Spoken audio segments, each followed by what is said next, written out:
Okay. CO's actually live now. So. Oh shoot! I forgot to get a controller. It's fine. Take your time, no worries. We're still doing intro stuff. No, I don't know where a controller is. It's okay. I have practiced on my Steam Deck, so when I go into actual matches, it's always a little bit of a journey. Yeah. Never really know what to expect. I'm really proud of myself for being honest. Do my going live stuff.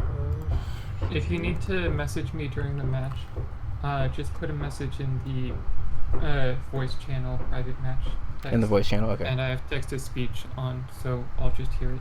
Okay. We're live with UFO 50 Bingo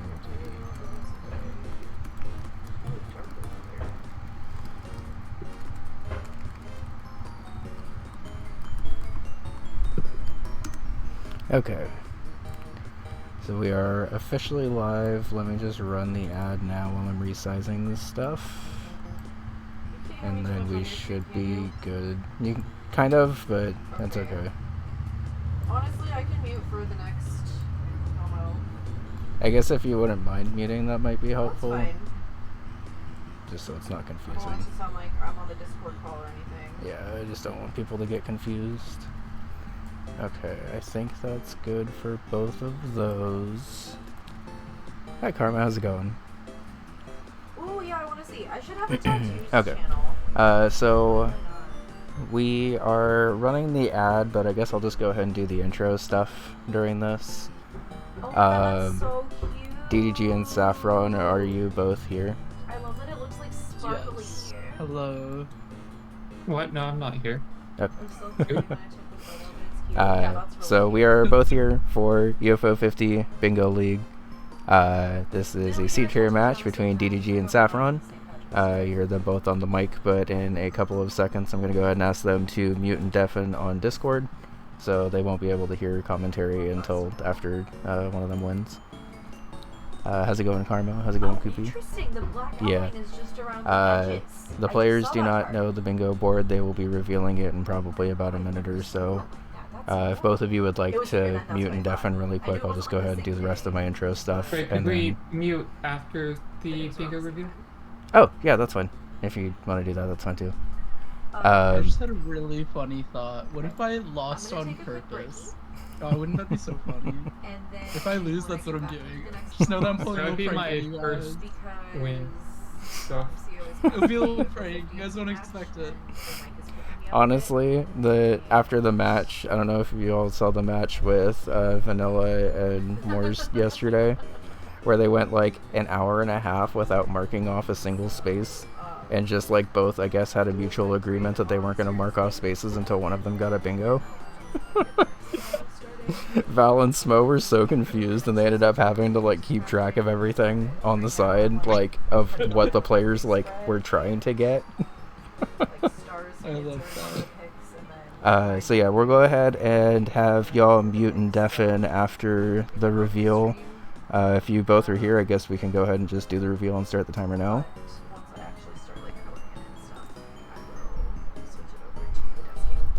Oh yeah, I'm here. Okay, Hello. are both of you here first? I'm going to do a countdown once we're actually revealing the card, but... yeah, I'm here. I'm so 3, out of this. 2, It'd be so rough. 1, reveal. Go ahead, mute and deafen, and good luck, y'all. Okay. So, I am assuming that they are muted and deafened. Welcome to UFO 50. Wait, I don't know how long until we get to start.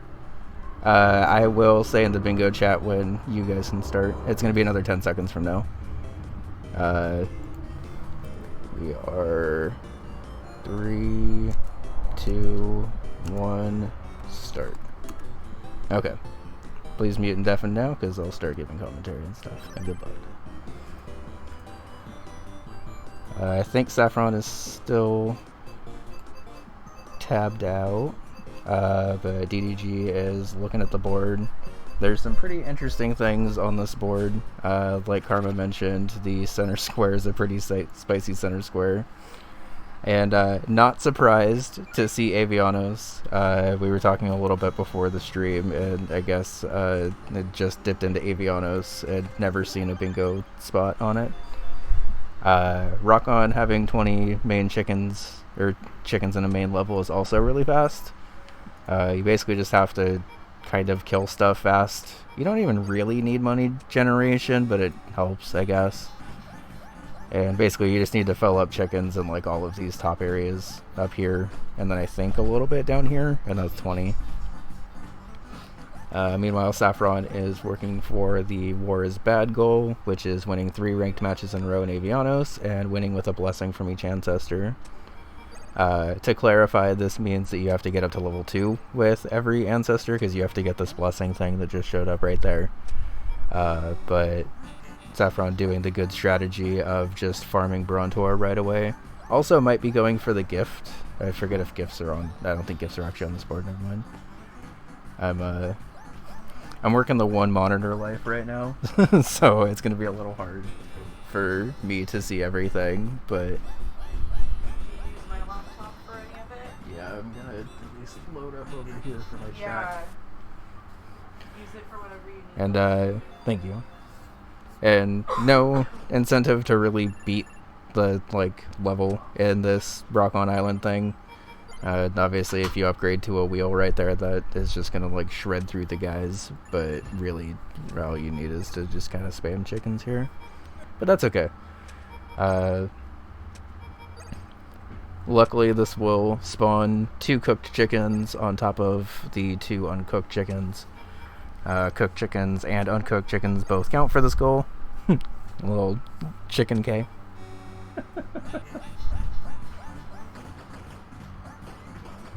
So how's it going, Guri? Good to see everyone. I'm gonna be a little behind on chat because I'm mostly just trying to pay attention to like the goals and stuff. Speaking of which, I actually need to adjust the size of this board a little bit so I can actually access things in OBS once they start happening. So let me fix that because I just pushed the entire board off.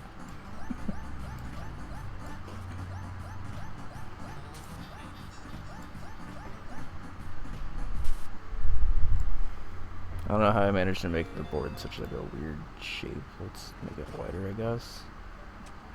Does it really have to be this wide for it to be big? Okay, that's annoying.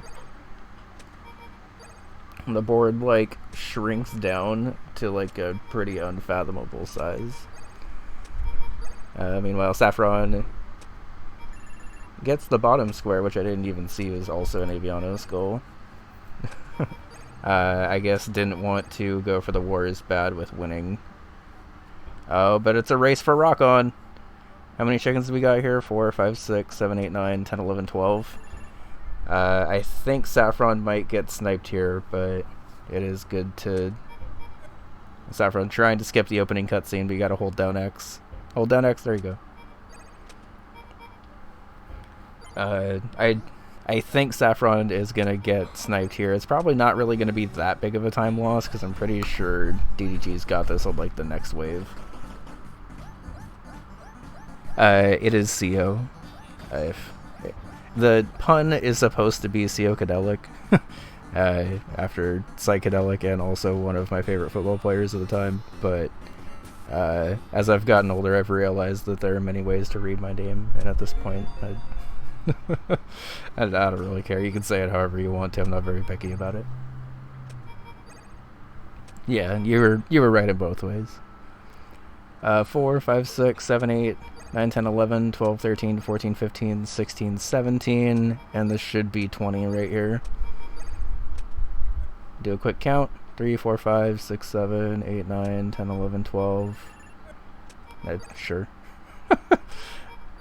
Cooked chickens still count, but if you want to be extra safe, pretty sure that's 20. 4, 8, 9, 10, 11, 12, 13, 14, 15. Yeah, that's way more than 20. But Saffron not losing too much time on this goal, I don't think. Only in wave 2, so it was, what, like a minute or 2 of a time loss? Hopefully sees it soon. It's a little hard to pay attention when your goals get sniped in the middle of a thing. But backs out pretty fast, so it was good.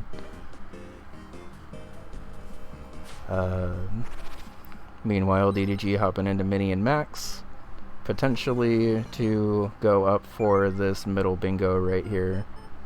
and Saffron will be going for the gold disc and camouflage. We were also talking about the gold disc of camouflage before the race, and the racers didn't know what the board was. And I kind of just had to play dumb and be like, oh yeah, camouflage gold is a pretty fun goal. Having revealed the board to set up stream already and knowing that it was on there.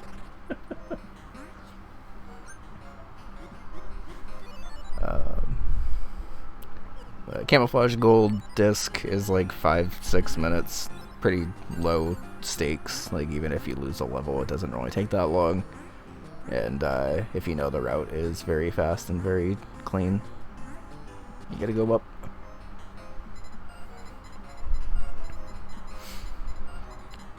Meanwhile, I'm pretty sure this is the start of every single mini and max goal, at least the ones I've seen. Just go grab the tea and then get the magic potion to get even smaller. I remember in my casual mini and max playthrough, I feel like it took me way too long to figure out that you could get smaller. So it's always funny to me that like every single goal for it is just bum rush that, and then go for the other spots. I don't think I actually know offhand how to save the brainwashed mouse. I've seen this as a goal before, but I will be learning along with y'all.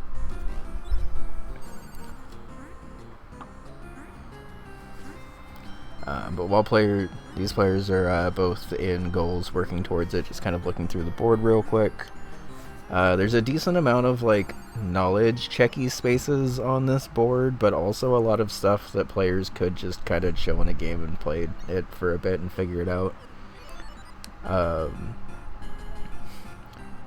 This space right here, I'm pretty sure I'm allowed to mark spaces and the players can't see it, but this onion delivery space is one of my favorite bingo spaces. Because it's silly, but it's also like very strategic in how you can like take care of that day, while also being a little harder than your average day one rush because you can't regain health because you can't go fast enough to. You don't need it for the silver fishermen's. That makes sense. I think I've still accidentally gotten it for the silverfish, but you're right, all you really need is the nuke, and you can get that much faster. I guess it makes sense that you don't need it for mittens either, because you could just use the moth instead. Also, how's it going, Red Robot?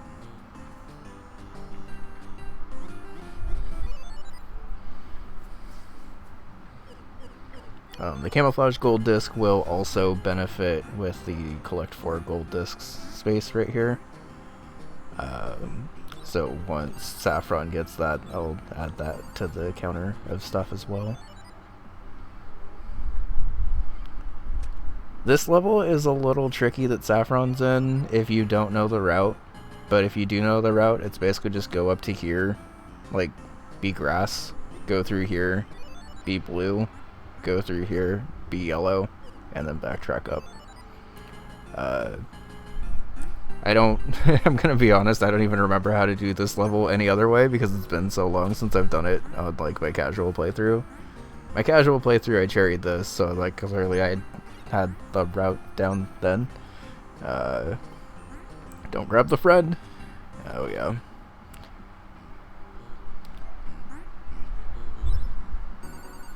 Yeah, not much you can really do in that situation. Like, it lets you be green, but it's kind of one of those trap spots.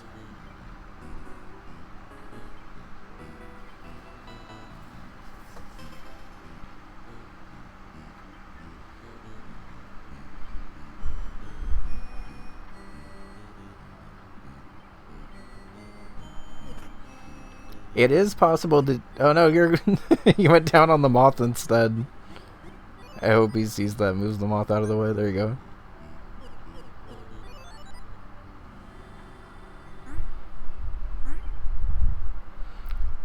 So this will also count as a boss for DDG, which will go towards the defeat 7 bosses goal over here.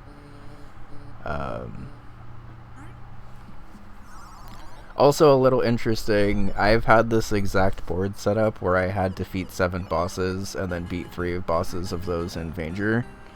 If you happen to know where the first 3 crawlers are in Vanger, you can probably get that goal in, I think, like 3 to 4 minutes, I want to say. Maybe not that fast, because you do have to get the heat mod first, but it's definitely like a very fast goal once you get the heat mod. Because it's just like 3 crawlers like back to back to back, and the path between them is straight enough. I have practiced that, but I definitely don't blame these players if they don't know how to do it, because the only reason I practiced it is because I got it on a card and then couldn't do it. Yeah, that falls pretty long, and unfortunately, if you're not... Heck that moth, I guess. No.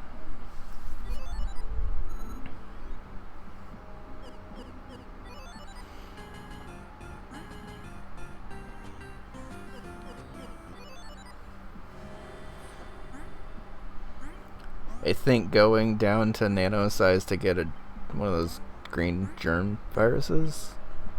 Maybe not. Maybe just going for this health.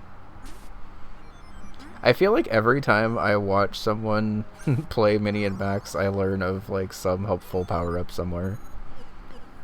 And thankfully deaths like that aren't really that time-consuming, because you just go right back to where you were at before. It's obviously a little bit more costly for time if it's going down to the rat thing. And honestly, a good call to get the gravity charm here, because now you don't need that moth every single time you need to redo the boss fight. You can just fall straight down. A little unfortunate that he actually got called for damage there. I thought he grew up in time for that. Also might be going in here to get dynamite, I would guess. It's that guy. There you go. It kind of seems like it should be the knight that sells things, based on how like out of place he is there, but I'm pretty sure he turns into the combat ant later. Meanwhile, Saffron is still unfortunately stuck in level 4 of camouflage. Level 4 of camouflage is a tricky one. That's unfortunate. I've never actually tried to do that glitch where you're able to grab things onto the top row. I know it's possible because I've seen it before, but it seemed like that was a weird instance of almost getting it and then it just like facing through. So I guess the good news is if DDG decides that they maybe don't want to do this goal right now and go do something else, Mini and Max does autosave, so all of this progress would still be there for if he decided to come back later and go for it. And honestly, same for Saffron if she decided to come back for Camouflage Gold Disc later. Meanwhile, some pretty efficient routing for some key items here. Backpack will allow him to go back to the shop and just store the dynamite in the backpack, which means that he doesn't have to do the glitch to bring it up there. And I think it's a good call to just buy the dynamite. It's only, what, 2? Yeah. It's only 2 per thing, and you can just pull it out whenever you need to, and just wait for the boss. Meanwhile, Saffron is on the right route. Just turn blue, go down and around, a little bit farther. There you go. And gravity charm coming in clutch there, because if you fall that fast, otherwise you definitely die.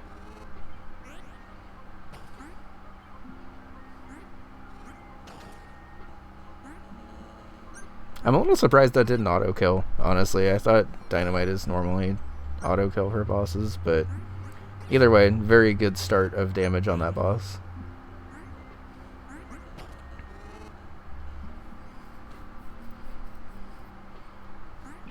And Saffron is now out of level 4 of Camouflage. Honestly, one of the hardest levels of Camouflage, in my opinion. I think that one, and then the second to last level, but like the last like actual level of the game are the hardest. Nightbot's gonna keep going off because I forgot to turn that off. Sorry about that.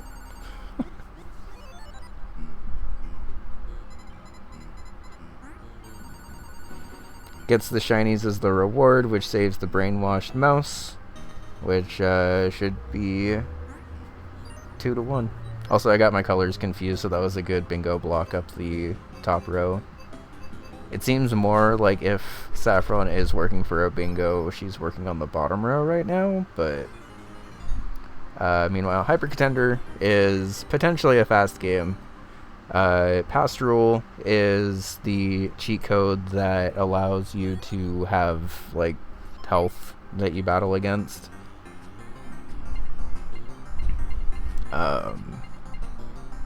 Is gonna have to go into Pastoral specifically, though. So if DDG were to win this specific draft mode, I actually would have to undo that space, because you have to use Pastoral for it, because you have to do the health thing.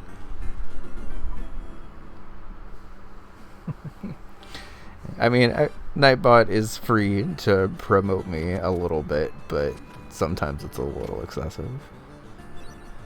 So draft mode, if you have not seen it in Hyper Contender, is the other main mode of Hyper Contender. I feel like a lot of people only really play the tournament, I think it's called, mode.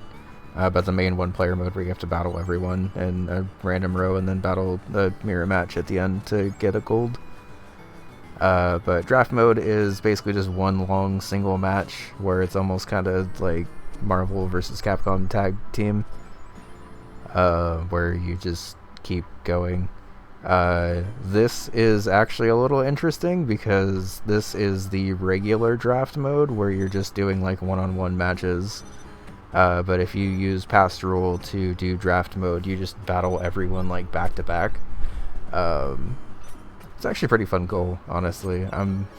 I'm a little sad I'm gonna have to revoke this space because I haven't actually seen like regular draft mode before, and I didn't realize it was just like a best out of 5 where it just randomizes.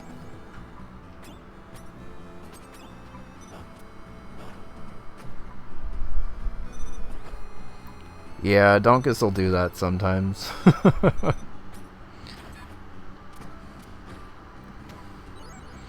So I actually don't even remember how to get through level 7 of Camouflage normally because I've learned the speedrun route. And in the speedrun route, you actually stay blue into the tunnel and then change on this tile.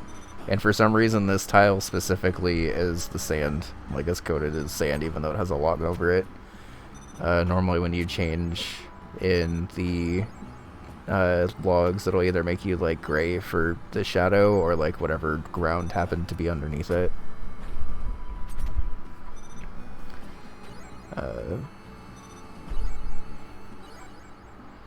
Yeah, a little tough, but honestly, probably for the best. I unfortunately can't mention to use Pastoral for that, but probably wise to save the time there and move to something else. This mortal goal was very fast, earned 6 1-ups by killing enemies. All you have to do is kill 18 enemies, because every 3 guys you get a 1-up. So I'm pretty sure that DDG might be a little disappointed that they weren't able to beat the draft mode that way, but honestly it actually kind of worked out for them that they lost that fast, because I would have had to unmark that space anyway since he didn't use the Pastoral to get health. Meanwhile, Saffron is in a little bit of a stretch of easier levels, and oops, I say that as soon as she accidentally runs forward. A stretch of a little bit of easier levels in Camouflage. This is where Camouflage starts to introduce the sun tiles, where some of the water in the map gets dried out, or some of the dried out spots on the map get water added to them. I haven't actually seen this level in a while because I've used to the like standard speedrun route or whatever. But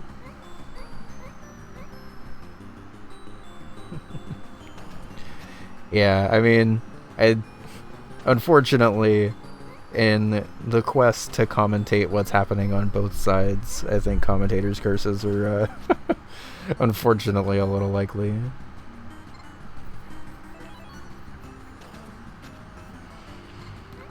I've lost track of how many lives DDG's at for this, but it's not going to take that long, so I'm sure they're fine whenever they mark it off.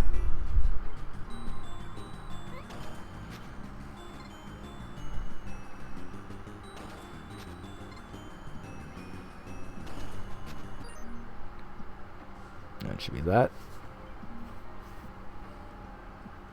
Nice. Oh, I just realized that for some reason you can't see the points. Why did that break the second stream started?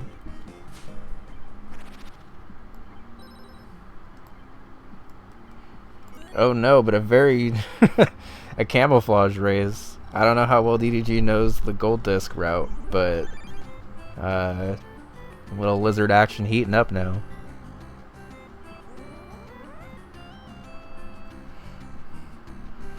I think Saffron only has 3 more levels to go, but depending on how well DDG knows this route, that could be potentially enough to catch up.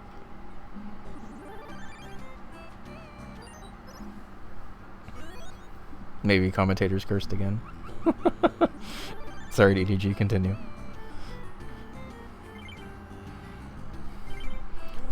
So if Saffron is able to get this gold disc out of the way before DDG is, that'll be a pretty... I think this time loss will be more major than the time loss that Saffron had for Rock On. Because she was only like wave 2, maybe wave 3 on that. So this might actually be enough of a time loss for her to be able to come back with another goal after this. While they're both working on camouflage, let me try to fix the point display thing, because for some reason that's just not showing anything right now.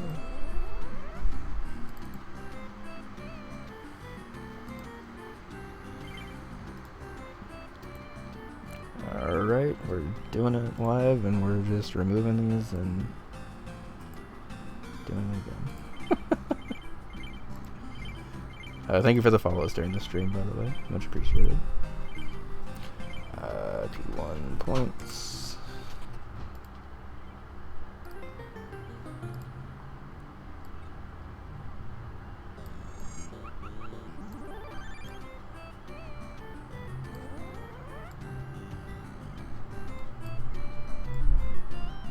You know what? We'll just have both of the points like this, because I don't want to separate these.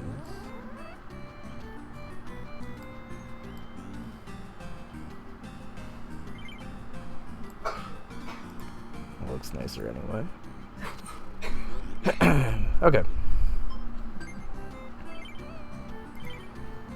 Yeah, I'm not entirely sure why I had it the other way anyway, because it looks nicer with them grouped up like that.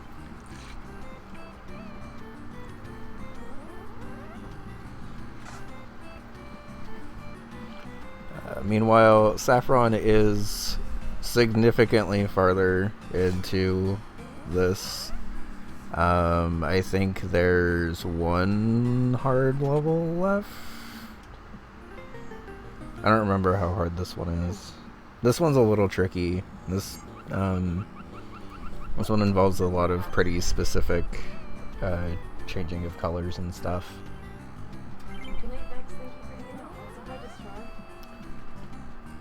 Meanwhile, this level that we are seeing from DDG is not technically part of their route, but if you know this upper route fast enough, it's probably not that big of a time difference, honestly. But it looks like Saffron, even in the best case scenario, has, or even in the worst case scenario, I guess I should say, has like a 4 to 5 level lead. This level and the next level are probably 2 of the hardest levels that she has left, but doesn't have too much more to go here. Just gotta go down, hit that sunblock to dry out the ground that you just made wet, and then that'll make everything from here to the top sand. It is a little confusing because I think this is the first level that uses both the sun and rain like that.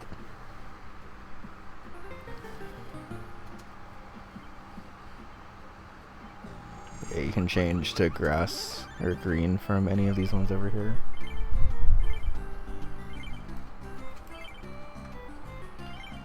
It's a little late into camouflage, but for those that don't know, these little purple or pink cones that you're seeing are the enemy vision cones. So you gotta basically make sure that you're camouflaged anytime you're in those cones, or you'll get eaten. So if you see the players flashing it up, it's them trying to figure out the vision of the enemies and stuff.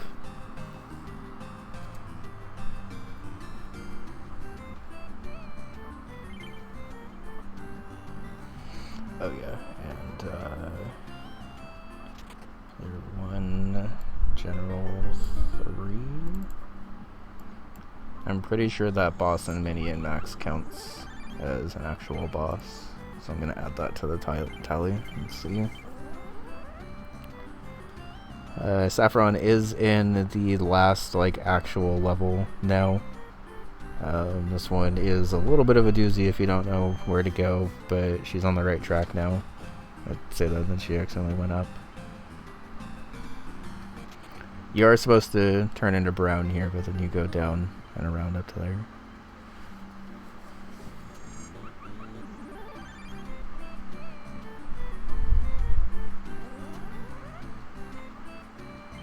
This seems like it's a straight shot to the end, but you're not able to make it through there, unfortunately.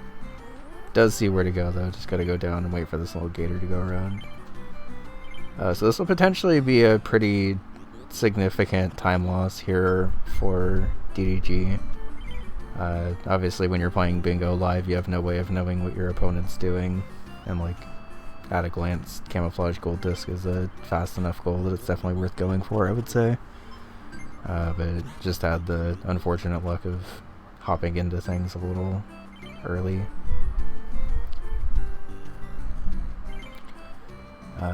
This last segment is a little hard, but you gotta go all the way back to nearly at the start and turn into blue so you can go up and around at the top here. For those that don't know, you turn blue here and then go down and around and up, and then you can reach this upper area up here.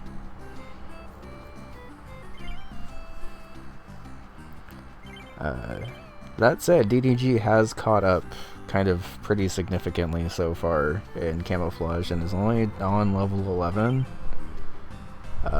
This will end up actually being a pretty tight race. Be careful! No! Just because you're Camouflage doesn't mean he's not going to eat you. That was the right idea, but you gotta go one tile up to here so he doesn't eat you first. Oh, that was unfortunate timing on that refresh.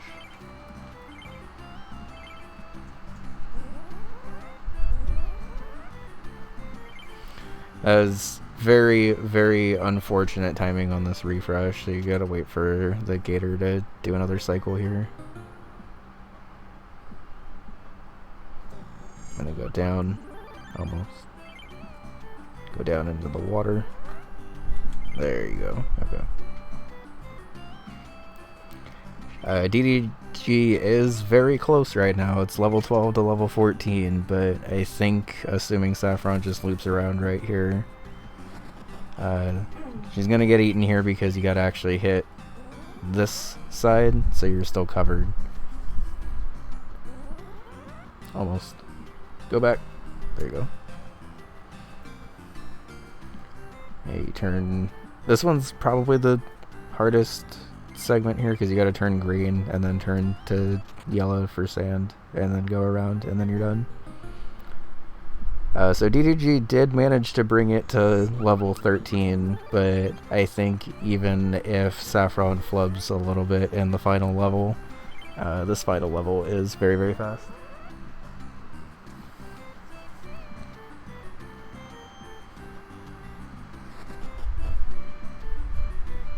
I'm not gonna lie, it's been so long since I've done this level, legitimately, that I forgot how to do it legit.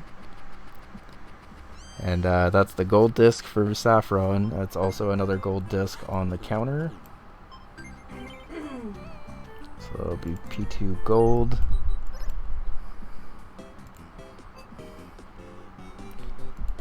And It's 3-2, and both racers are pretty much at the exact same place. DDG has one more boss, Saffron has one more gold, and there's still like some pretty quick goals as well as some goals that are going to need a little bit of research. Racers are allowed to use documents now, and we were actually talking about this a little bit before the race started, that neither racer actually enjoys using documents that much. It kind of would prefer not as many knowledge things. I would say that on the board and for like pure knowledge checks, it's probably the spaces I'm marking off here. Going into Pilot Quest is a good call, because we got the Collect 5 Zoldnax goal, and the earlier you go into Pilot Quest, the better.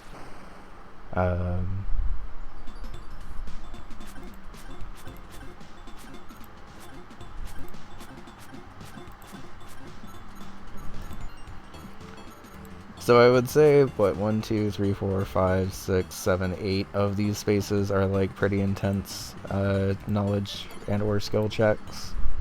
Not like the rest of the spaces are easy or anything, but just ones that I personally would have a hard time filling out. Meanwhile, Saffron is going into tactics to try to beat 5 levels without losing any flags. Depending on your comfort in tactics, this can go really fast, because 5 levels is not very much at all. It does also not specify if you need to do this in ranked or campaign. So what I've seen some players do is they'll do like 3 levels in campaign and then 2 in ranked to have them like be about the same difficulty or whatever. I am assuming that DDG got a lucky ingot to be able to get meat generation already, because that's pretty fortunate. I wasn't looking because I was busy talking about tactics, but I'm pretty sure that's what happened to be able to open up meat that early. So now, benefit of having Pilot Quest going is DDG is earning seeds, and in a tactics race, this has been a very good head-to-head of racers accidentally picking each other's like games that they're working on. And honestly, I think it's more fun that way, because now I get to like focus my commentary on the tactics while also kind of trying to explain where both racers are at in their games. Since Saffron is in the game a little earlier, she theoretically should be able to get through this, but gotta be careful that guy right down there, no, that's gonna be a point for the other team before she's gonna be able to score.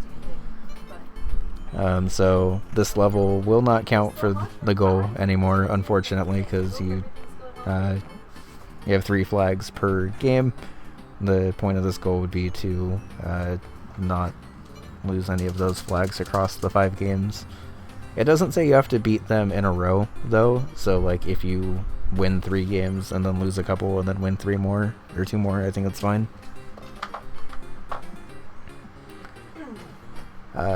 Meanwhile, DDG also took a hit, so this match would not count.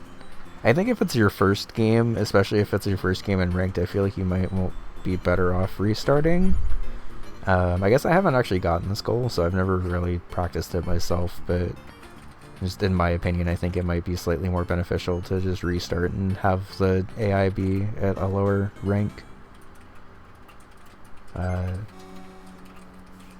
DDG is going into the campaign first, which could be fast, but the problem with the very start of the campaign is you're kind of seeing between the unit discrepancies.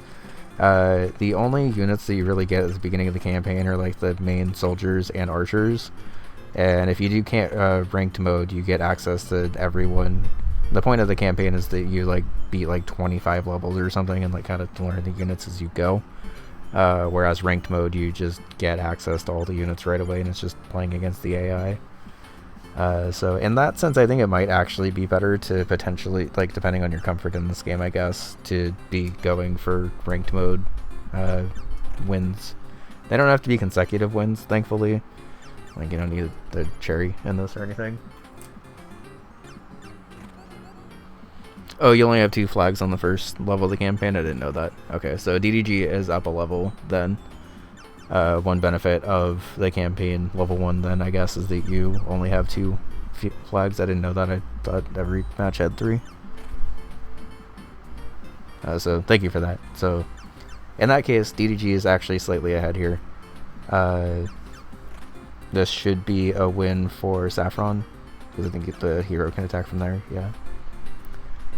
So it is now 1-1, but it's looking like that's gonna potentially be a pretty quick 2-1, because DDG's got that middle row locked down. Okay. So it will probably come down to one of these later matches. The drawback of doing all your stuff in the ranked mode is ranked mode does get harder as you go, whereas the campaign like technically gets harder as you go, but it's a pretty gradual difficulty curve, I would say. I was pretty surprised when I played a tactics for the first time at how many levels there actually were in this game, but it honestly does a pretty good job, not even just by UFO 50 standards, but just in general, of like easing you into the difficulty of this game. I guess I could actually talk about the game itself. So this is one of the strategy games in UFO 50 where your goal is to basically just move your units up and down the board to try to do damage to the other side. You can only move units down or backwards. Units will advance automatically each turn if they're able to do so, with the exception of like archers and stuff who will just fire.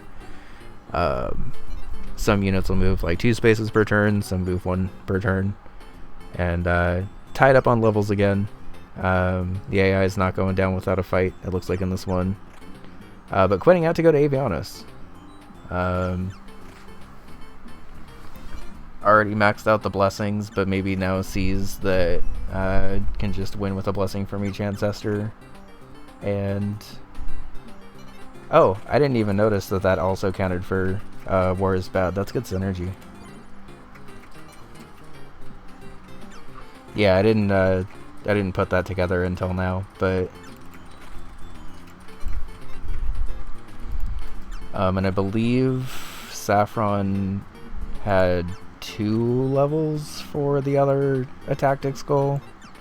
It's looking like, assuming that this plays out the way it looks like it's going to, it's looking like DDG is staying in a tactics until they get the 5 levels.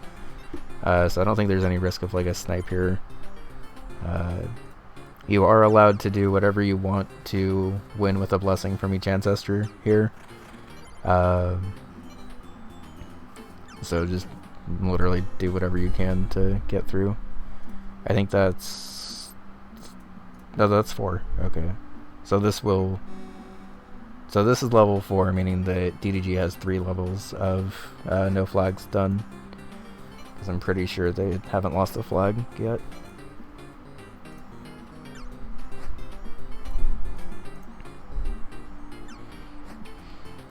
And then, as we mentioned for the War is Bad goal earlier, you do have to win with a blessing from each ancestor, which means you have to get at least up to the 2 mark for everyone. I actually thought that Saffron was potentially going to go for this portion of the goal when she had Brontor maxed and just maxed out how cheap it was to invest in other ancestors and stuff. But I think it also makes sense to just do a custom game where the AI is like pretty heavily slanted against you.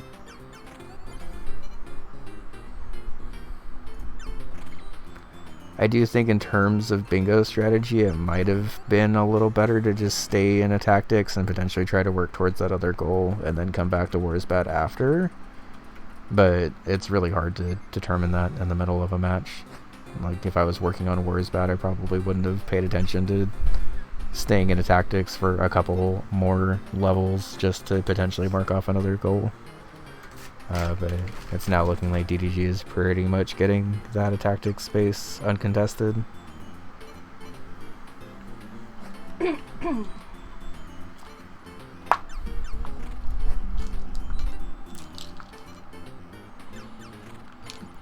One of the benefits of doing a custom game in Avianos, though, is that you can have other castles appear really quickly.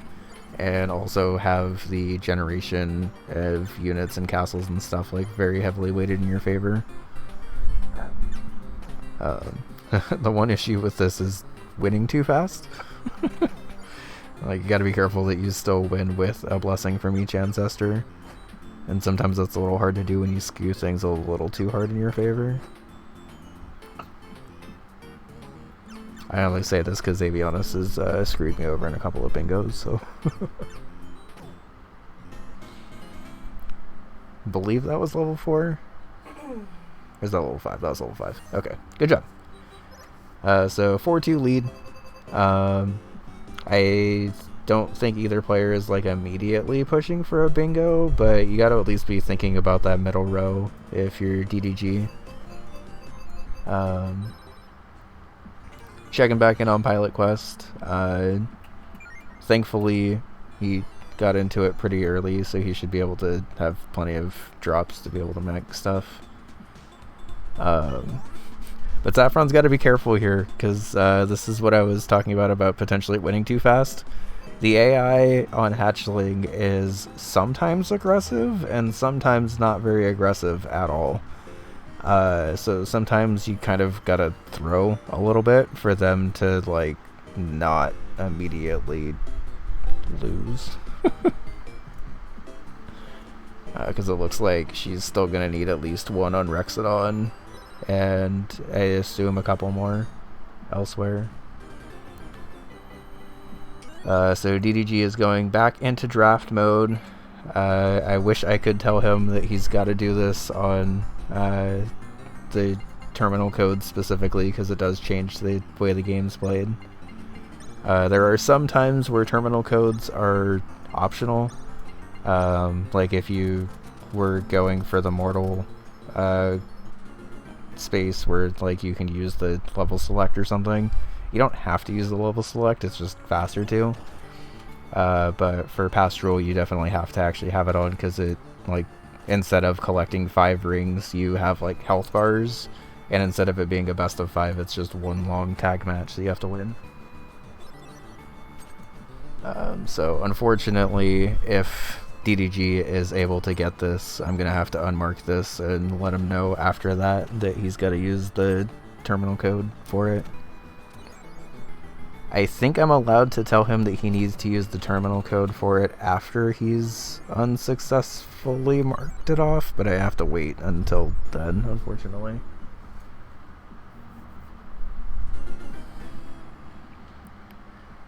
Meanwhile, it looks like Saffron backed off of that castle in the middle and allowed the AI to take it over, so they don't win, which is good. It looks like Trilock needs one, and then the first 2 both need one. But figuring out that Brontor maxing is also really good for this goal, because Brontor has a miracle that just allows you to gain a favor with an ancestor for 1 bone. And you can use that to kind of spam a little earlier in the game, because otherwise you only get 1 blessing per turn, and that takes, what, at least 10 turns? There's 5 or 6, I forget. Ancestors. I think there's 5.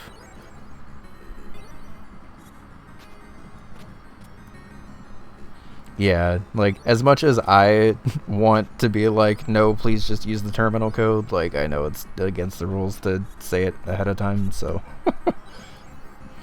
Meanwhile, it does look like this hyper contender is actually going fairly smoothly.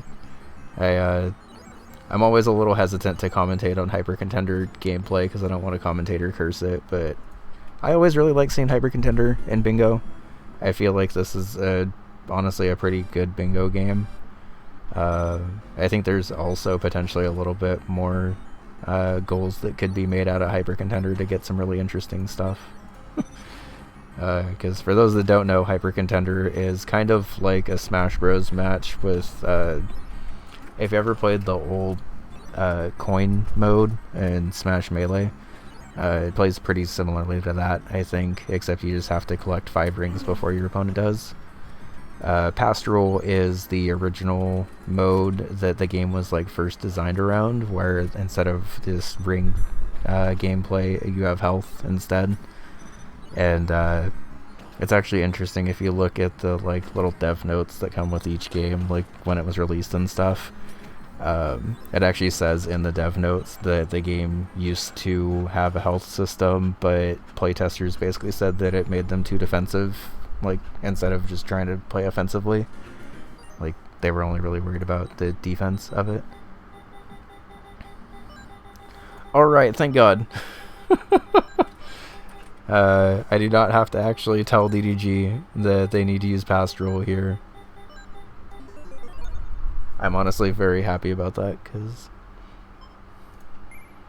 so now you'll actually get to see the difference in the game mode.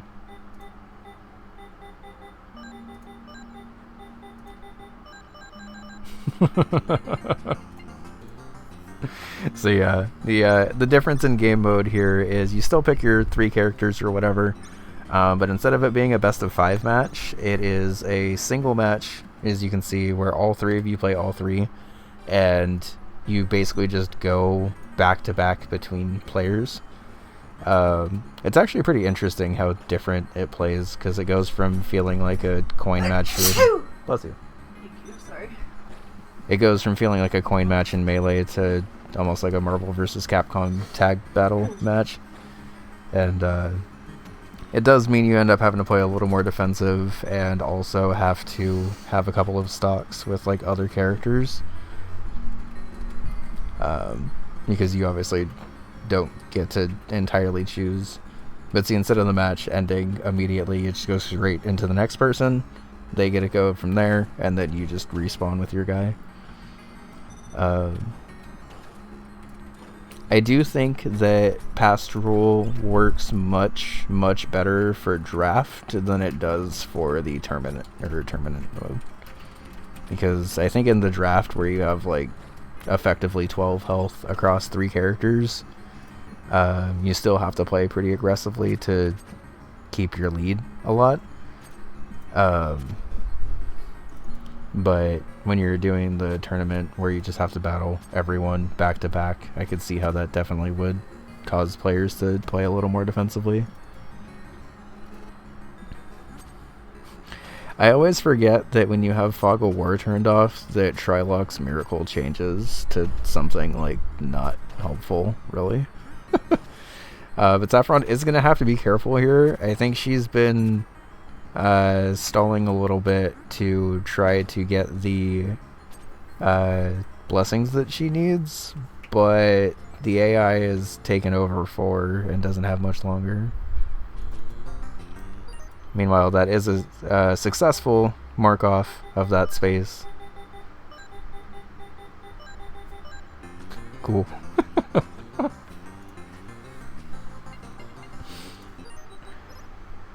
And DDG threatening that middle row.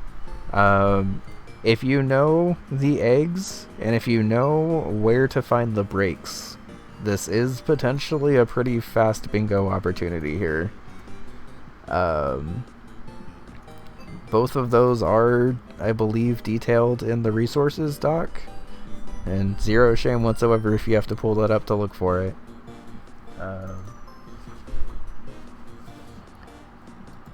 Looking through, it looks like quick eggs if DDG decides to go for an egg rush, or Barbuda, Ninpak, Bug Hunter. Probably wise to go to Golf Area first. If you're not as comfortable with Golf Area, this goal might take a little bit longer, and it won't be like as immediately obvious that you're threatening for a bingo. It's weird to me that the Golf Area cutscene is like the one cutscene in the game that you can't skip.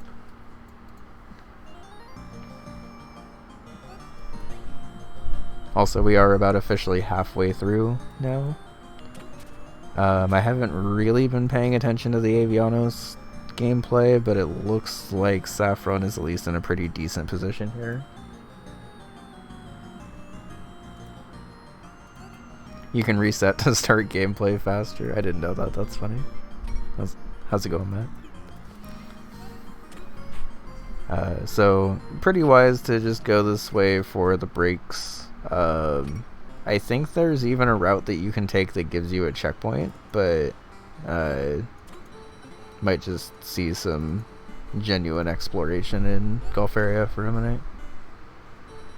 Which is fine. Like, it's very difficult to expect every player, especially players who maybe don't have like all the time to learn speedruns for every single game or whatever. It's pretty difficult to remember exactly where like everything is in every game. The Bingo League does allow the use of resource docs that have kind of detailed out some of these goals and stuff.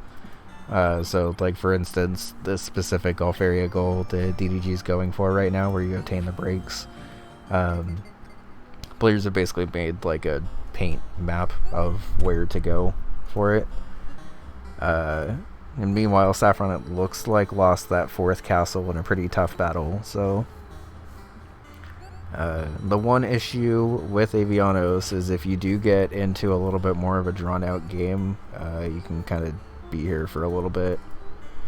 But luckily with Fog of War, you know exactly, or Fog of War turned off, you know exactly how many units are at each space, so you can kind of plan your game around it. DDG got a little stuck in that down area, which definitely happens. The beginning of Gulf area is honestly pretty tricky, in my opinion. When I was playing Gulf area casually, I actually, like, of any game in UFO 50, I think bounced harder off of this game than any other game, just because the start of the game is so hard. Yeah, you basically want to go kind of to, like, the bottom left of the map. And if you go like bottom first and then left and kind of up, you can get a checkpoint that's a little bit closer. Either way, it's still kind of hard. And either way, I don't think this specific hole is the way that I went when I did it casually. It might still be possible to get there this way.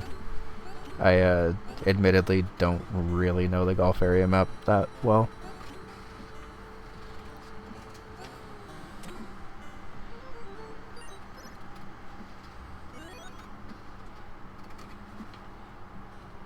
It is possible that DDG played Gulf area and went up that way to get the breaks, and that he might have had more strokes to do that in the casual playthrough.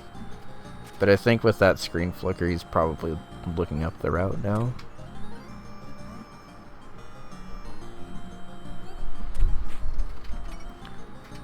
Meanwhile, Saffron has units, but a couple of unguarded castles here. I think just kind of trying to go for majority, where even if the AI takes over one castle, they can't possibly take over both of them. Because yeah, I think even if Trilock goes a little hard here, you take over that castle, and then still have to battle. But no, good job. So that should be another space down for Saffron. Nice.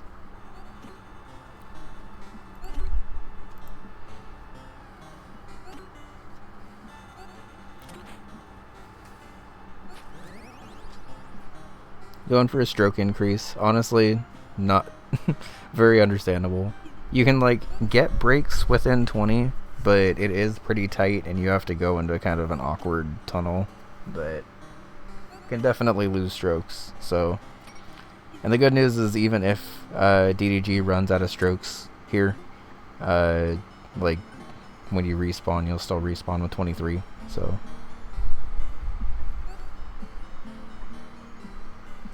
I also hope we get to see the onion delivery goal, because to be honest, it's actually one of my favorite bingo goals. I was mentioning that at the start of the game, but it is entirely possible that both players don't feel comfortable in onion delivery, because it is kind of one of the harder games in UFO 50.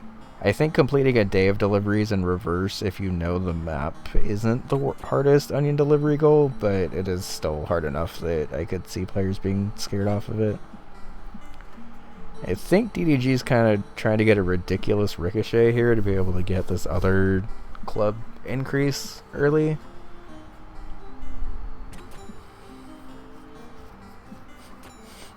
It is working surprisingly well, but unfortunately gets ricocheted out instead. Gonna try again? Gonna try again.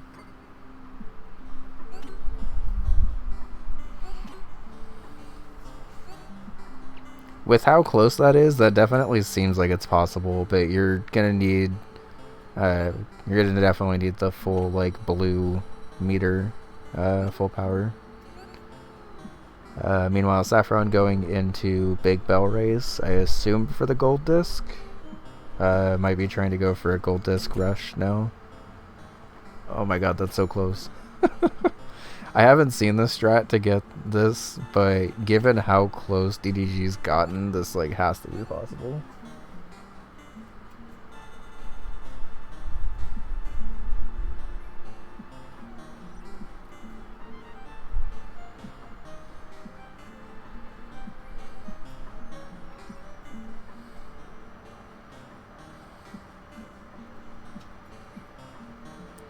So one of the nice things about Golf Aria is when you hold a shot for longer, the speed of the power meter like slows down so you can line it up a little bit more.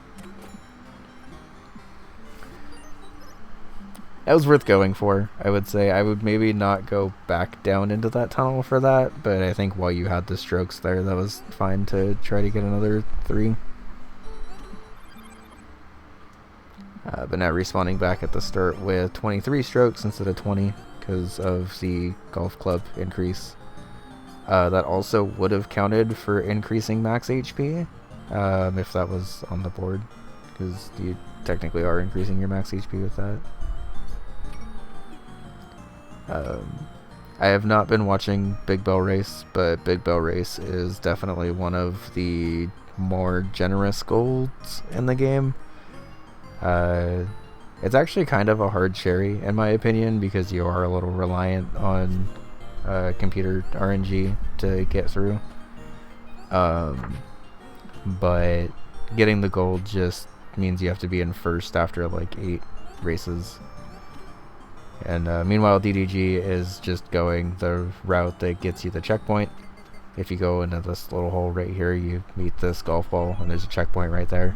So now even if DDG runs out of strokes, instead of starting at the main city, he'll start here.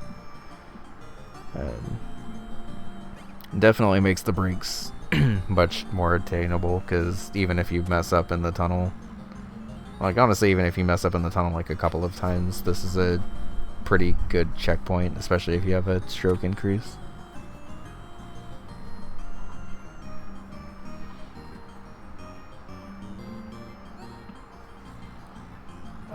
And I don't know if Saffron realizes it, but she has also worked towards the eggs in this game.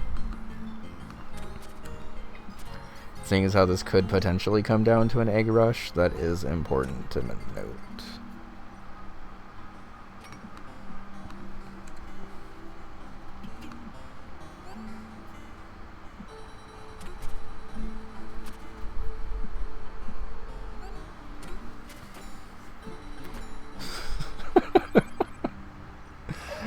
This tunnel in Golf Area, when you're watching it, is hilarious. When you're playing it, this tunnel in Golf Area is a nightmare.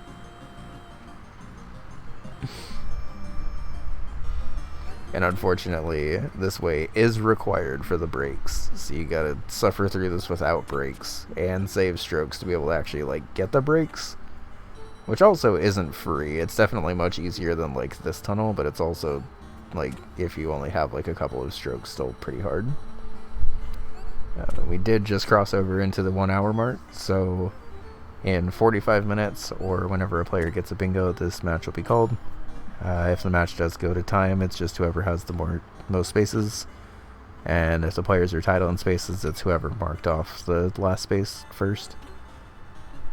It's like if this comes down to a 5-5 tie somehow, DDG would still win because he marked off the 5th space first.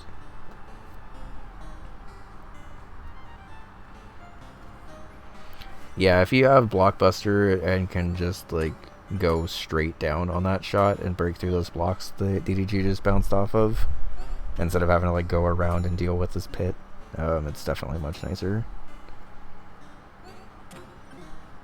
Does get through, but only has 2 strokes. There is a little bit of stroke recovery here. I believe it's down is where the eagle's at. And if you go down, grab the eagle, get an extra 5 strokes, I think you have enough.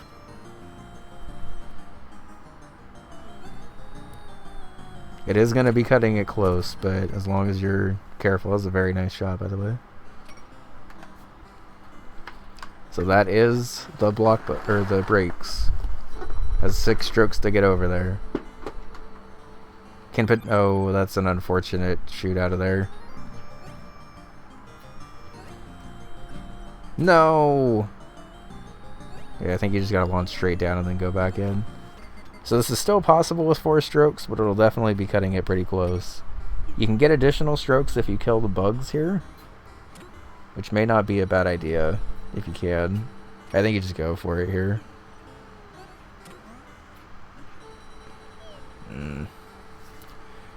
Still possible. Still very possible. Final stroke. Very nice. I was worried that bug was going to screw him over, but on the final stroke, got the brakes refreshed, and is now very, very much threatening that bingo. I think we will definitely see an egg rush here. Saffron is 2 races away from the gold disc. So kind of in an interesting situation here, where you've already invested like 10 minutes or so into Big Bell Race. But like DDG is almost certainly looking up where the eggs are, or at least like what games have the eggs.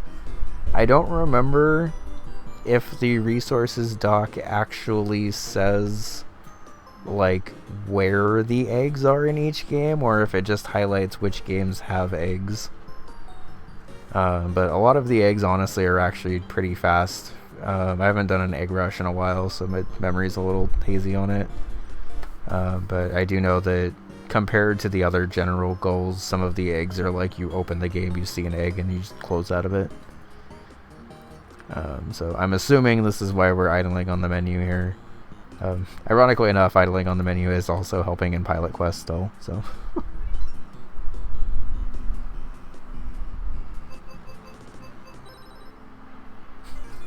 Speak of the devil. Might just be going back in to check up on Pilot Quest while reading some stuff.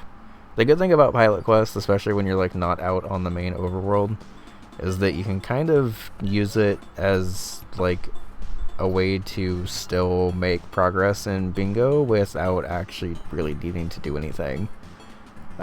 Which is actually like surprisingly helpful when you're in bingo, because sometimes you aren't really able to see the board quite as clearly as you maybe want to. Meanwhile, going for the Zoldak goal, it's possible the DDG is just baiting that bingo and gonna force Saffron into a little bit of a knowledge check to block it, while DDG goes for some other stuff.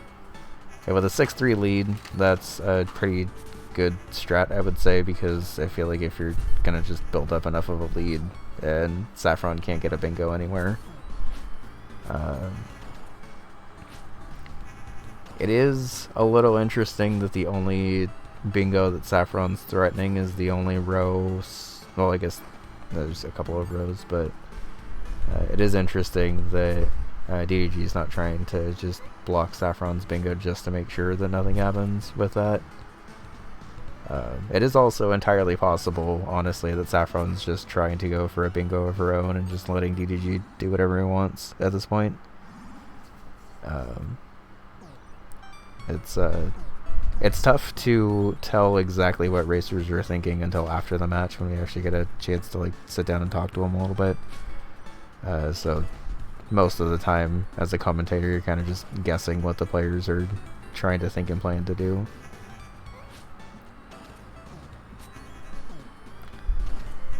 A little unfortunate with damage there. I think just trying to head back and grab the ingots that you have might be best here. It's a little unfortunate that DDG wasn't able to find any meat for that.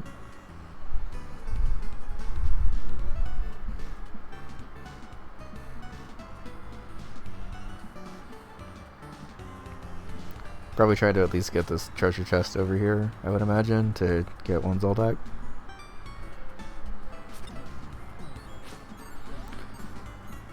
Hella ingots, though.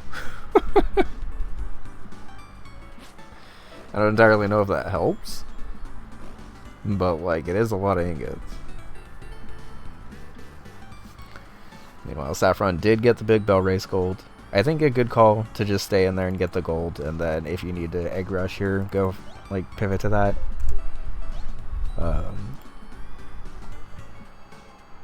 Might just be going for a gold rush and trying to threaten the bingo on the bottom of her own.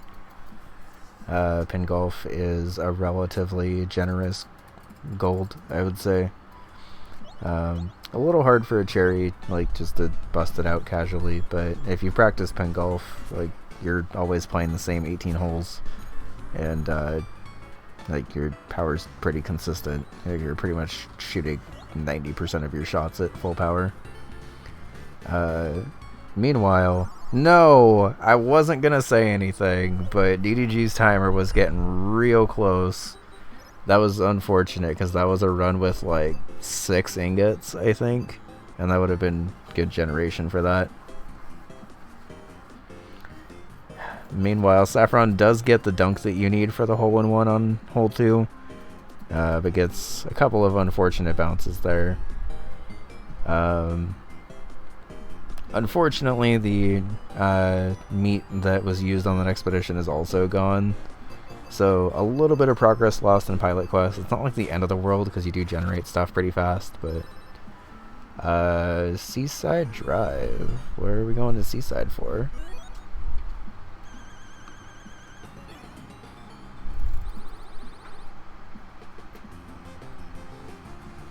Top 3?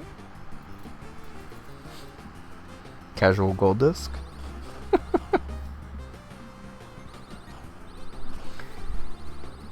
Might be going for a top 3 in a game that he's comfortable with, would be my guess.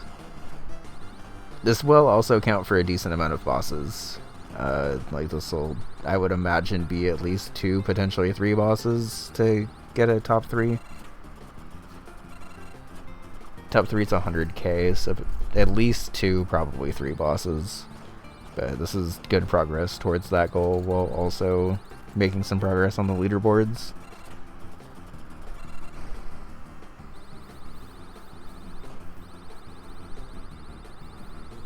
Which, so far, DDG does have an advantage, 1-0 on the bosses. Has there only been 1 boss killed in this? I guess so. Because there's that many in Max 1. Winning a Avianos match isn't a boss. There's not a boss in Camouflage, and there's not a boss in Big Bell Race. Yeah, I guess so.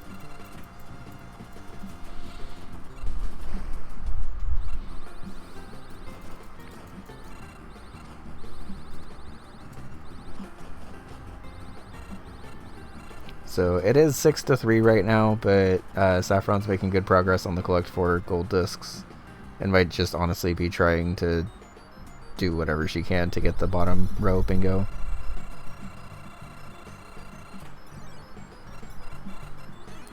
This will count as a boss for DDG, by the way.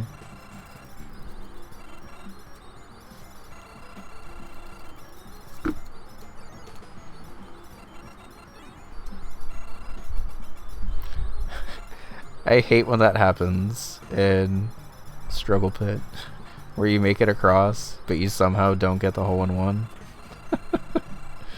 Very unfortunate.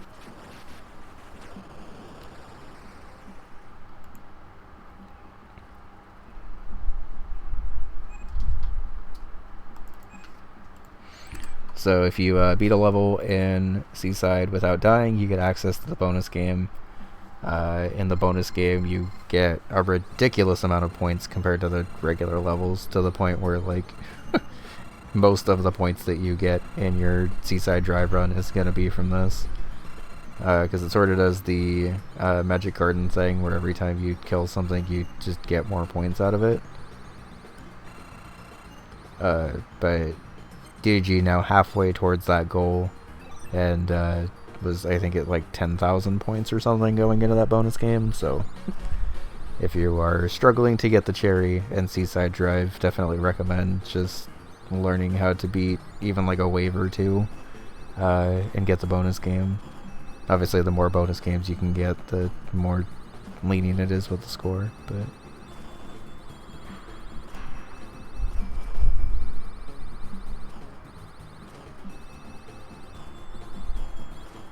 Also, I know both racers were a little nervous about this week's match, but I will say that both racers have played well.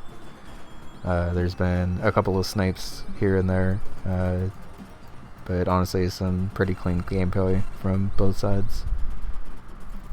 And like, even though they have gone back and forth on like sniping each other, I don't think like either player has gotten like more screwed on that than the other. Like, they both kind of like each gotten a game on each other, and then also just kind of kept doing their own thing. So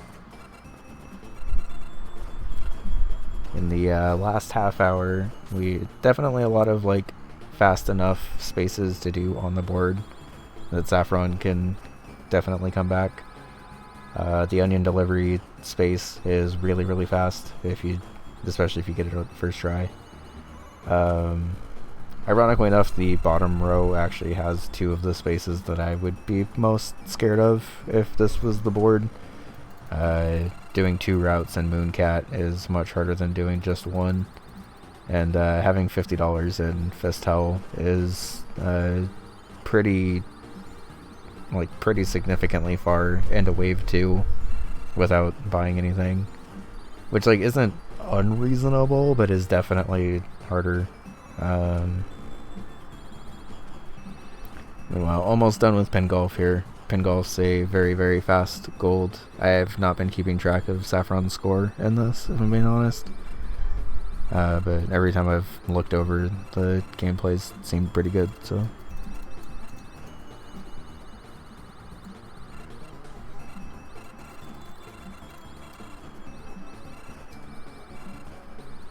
That final chip is pretty hard, but that was a good effort for it. -6, nice. Good job. Meanwhile, DDG is in the Seaside Drive Boss 2.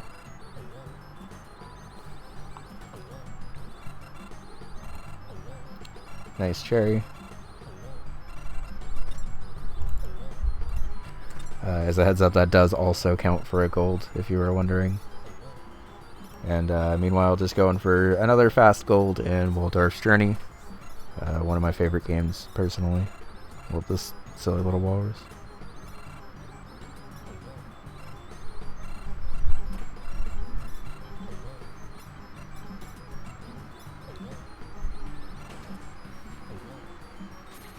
So unfortunately, taking a death on the boss means that you don't get access to the bonus game here.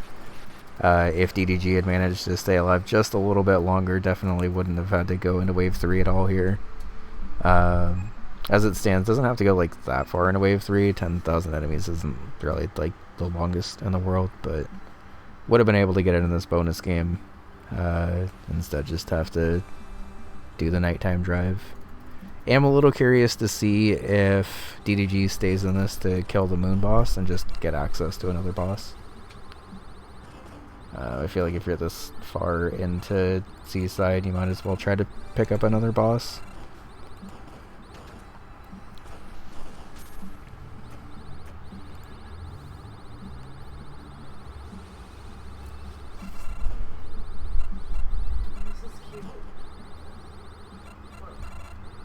Oh, that is cute. Good job.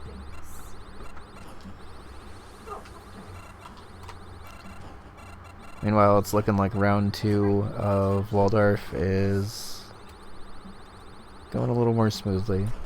Let's stop commentators cursing now, I'm sorry.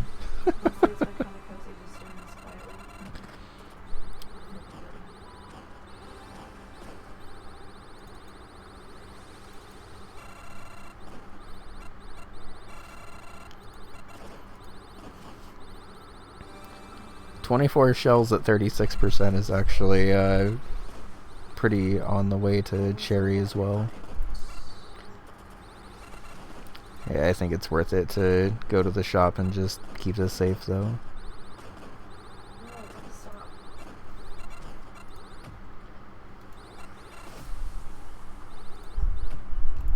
Nightbot, not right now. We're very busy.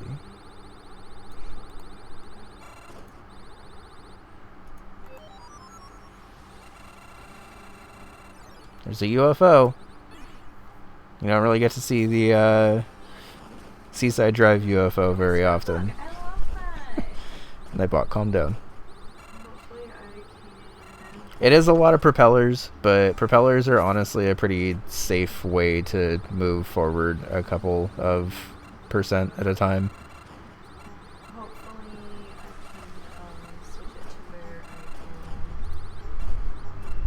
I do think I personally would have maybe tried to wait on that one and or gone back for the extra life there. Ooh, it's scary. Nightbot can wait another 30 to 40 minutes to spam if it really wants to. My favorite boss in UFO 50, Engi Moon. Oh my god, it's your birthday? Happy fucking birthday.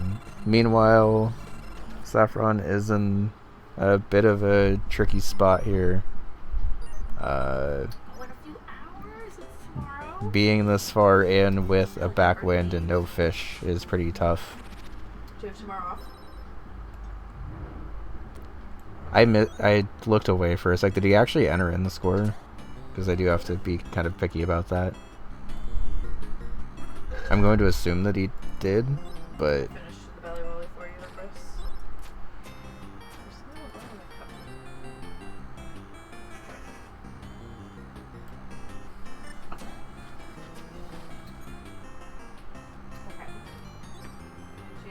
I'll mark it down as a top 3 for now, but I didn't actually see, like, the leaderboard. I wasn't looking, so it's entirely possible it's just that, but...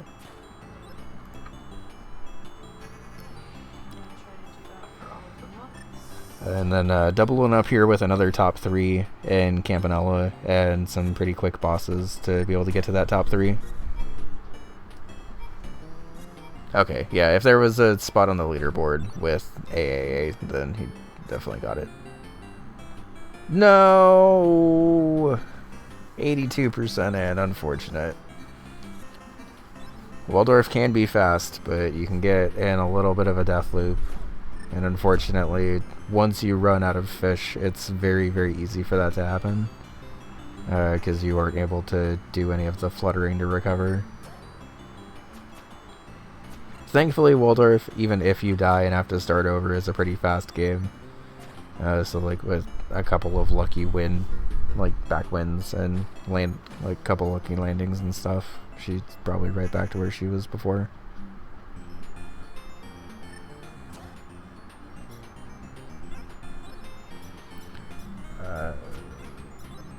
Meanwhile, top 3 for Campanella 1 is 15,000. I believe that's like halfway through World 2, but I think if you're DDG, you probably just stay in this. Potentially even a World 3 and just get the 7 bosses here. And if not, just go through stage 2 and probably get the levels. Only needs another 10k. And I'm really proud of it. It really matches the theme for January too. It was like stained glass and stuff. may have to go to World 3 if he's not picking up the coffees, though. I recently did the cherry route of Campanella 1, and if you can, I would recommend learning it for bingo, because knowing where the coffees are also pretty helpful for other goals and stuff. Yo, back-to-back puffins. Back-to-back puffins and back-to-back fish. That's a good, like, 3% of the map right there. And blueberry French toast? That sounds so good. Not sure why DDG's screen just had a bunch of flickering there, but sorry about that. Just because it has blueberries in it does not mean it's healthy. I have to tell myself this because the muffins lied to me. They lied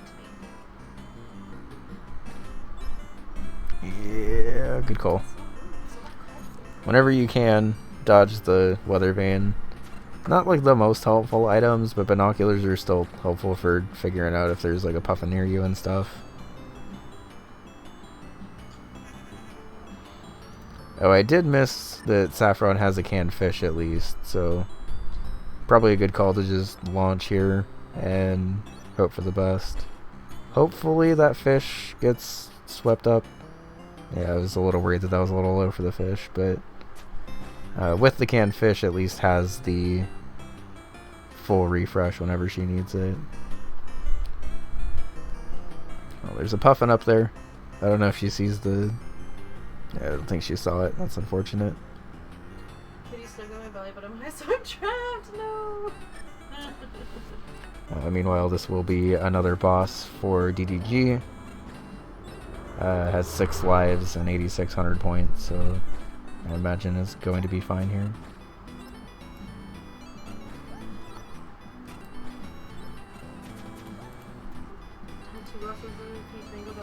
Nice. I had watermelon this morning, and I just had wild berry. Okay. They like changed the packaging.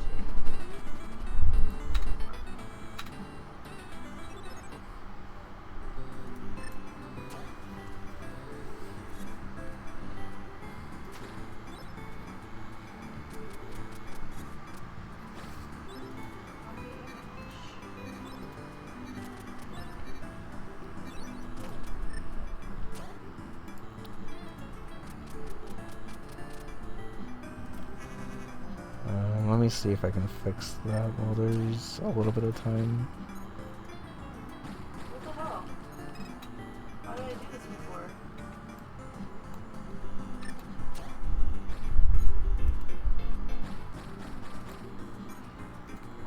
I don't know if you're actually able to see lives even if I shrink it down, honestly, but I guess I could just do that. Oh my god, how cute! That's better than nothing. That will be so fun. Thank you. What a fun birthday. Yeah, it's a little tough because sometimes it's a little smaller. I think I might have had to resize this to get both racers on. Unfortunately, just ran out of fish before being able to refresh that other one. There are at least a couple of puff. I would just, yeah, take this puffin. Just launch forward a little bit, grab these shells. It is a long way back, but at least she's back with another puffin and some shells and still hasn't used her canned fish. So still in a decent spot, still has 2. I would definitely, yeah, just use the balloon here and get a big chunk here. Obviously leave enough of your fluttering forward. That's not bad. It's not maybe like as big of a jump as it could have been, but also another life there is definitely helpful. And there is a weather vane. Oh, that is the easy... That's just literally a walk into the goal. I've never seen that before in Waldorf. Very nice. Very deserved. Good safety with the canned fish there. I've never seen just like a walk into the door at the end, though. I always have to do some crazy ass launch to get it to work. And GG, that's 4th gold. Nice.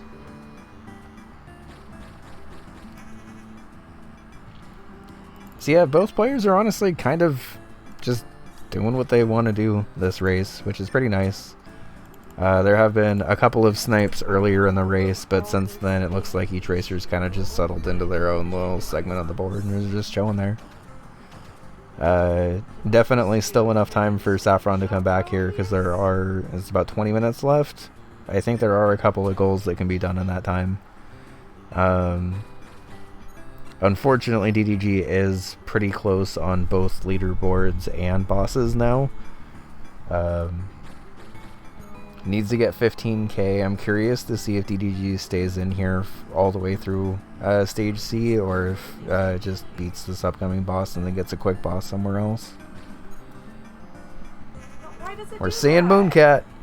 It's a very important space, honestly, and one that I definitely agree with Saffron going for, because it'll both block, it'll both help your own bingo and also block the column 5 bingo that DDG could be working towards, and actually like is working towards with defeating bosses. So unfortunately this is like one of the longer Mooncat goals, And if you, I think like even if you know where to go, this is still probably like a 10-ish minute goal if I had to guess. The regular Mooncat speedrun is like 5 minutes and goes through the bunny boss, but I think both of the other routes for Mooncat are longer, if I remember right. And you also like still have to know where to go. Also, this basketball boss is deceptively difficult. I feel like every time I play this basketball boss, I like drain lives to this thing when I shouldn't. But that is that boss down.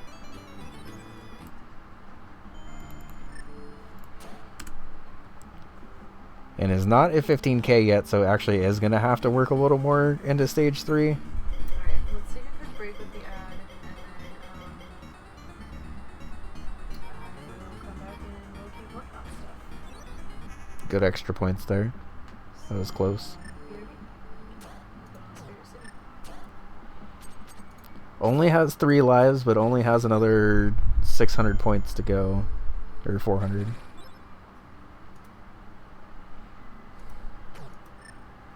Oh yeah, the Switch has a hitbox, be careful about that. Good call to go up from there though, to not trigger the energy squid thing. I feel like if you're DDG, even though you only have 2 lives here, excuse me, even though you only have 1 life here, obviously once you get the high score, that's good, but I feel like you try to stay in for the boss. Oh, DDG, be careful. You only need 200 more to tie. No! Oh, that is unfortunate. It was still 2 bosses, but came 200 points short of getting a top 3 on that one. I will take responsibility for that one, I'm sorry.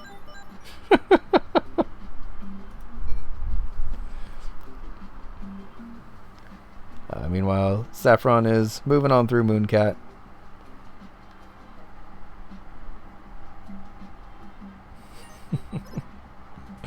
Very unfortunate, DDG, I'm sorry. Going back into Campanella for the 15k again?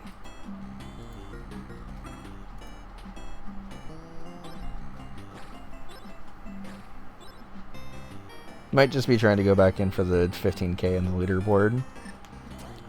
I feel like it might potentially be beneficial if you're comfortable with Kick Club or something to go for the leaderboard on that one though, so you are getting credit for another boss.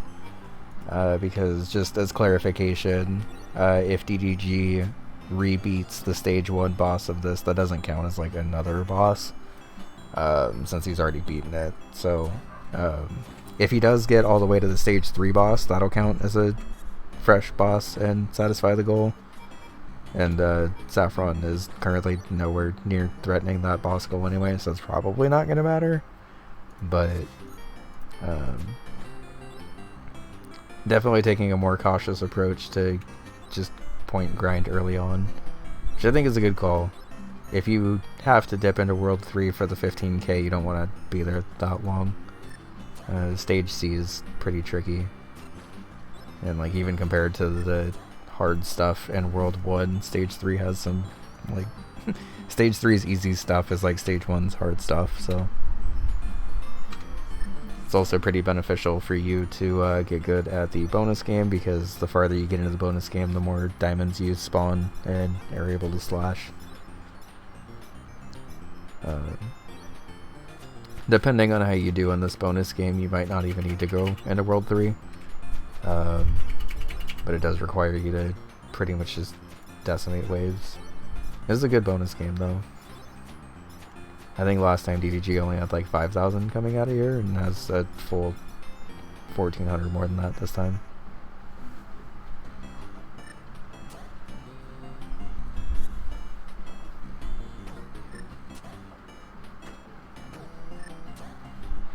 I think we've seen a little bit of late deaths from Saffron here.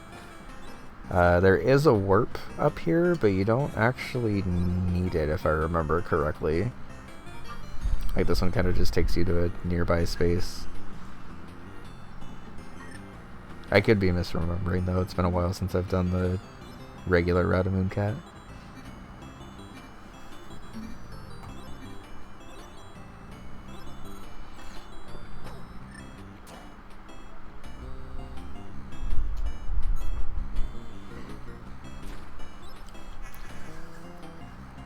Meanwhile, we do just have 15 minutes left, and it's looking like at the current pace that DDG is going to take it.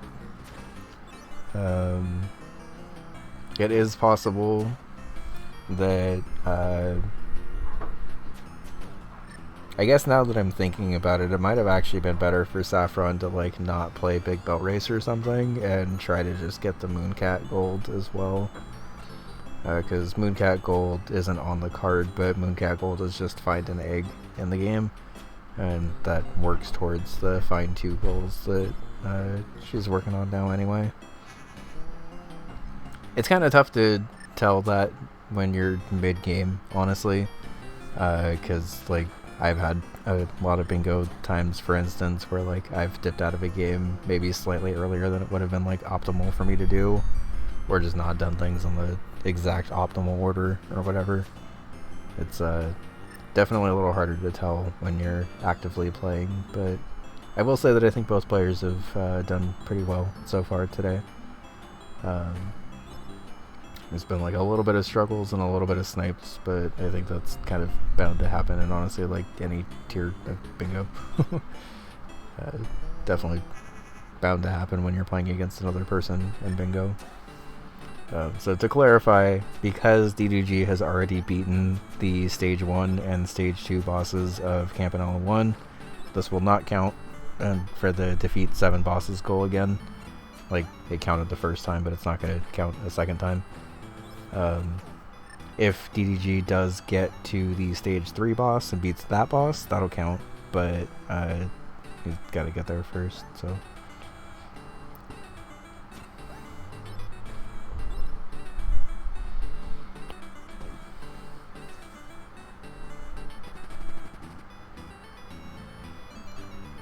Yeah, Saffron's getting a little unlucky with the spawns of these things.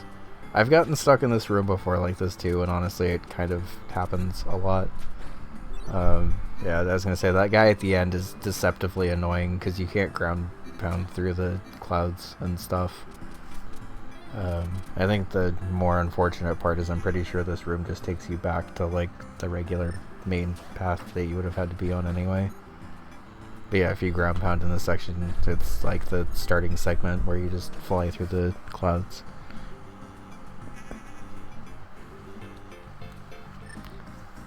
So curious to see if Saffron is able to pull out at least the gold disc in Mooncat here and get one of the eggs. I think getting 2 of the eggs might now be out of time. Also, unfortunately, means we're probably not going to see these racers try the onion delivery goal, even though I do like that goal. But that's okay. Like I said, onion delivery is a game that, like, if you're comfortable with it, it's very fast, but getting comfortable with it definitely takes a lot of time investment.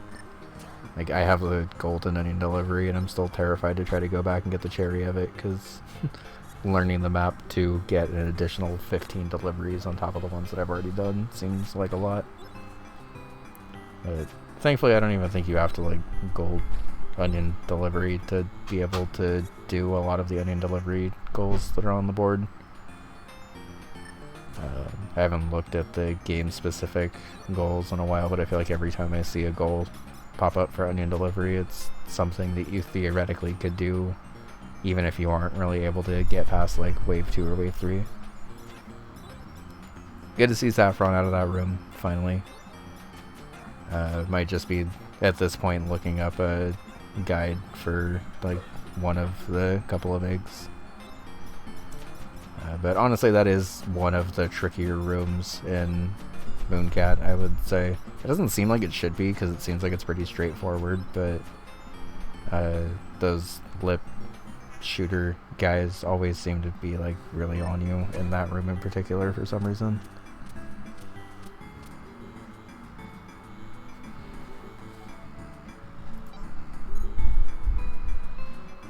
was just checking Bingo Sync chat to make sure Saffron didn't say anything in there. I think she's just looking up the route for this.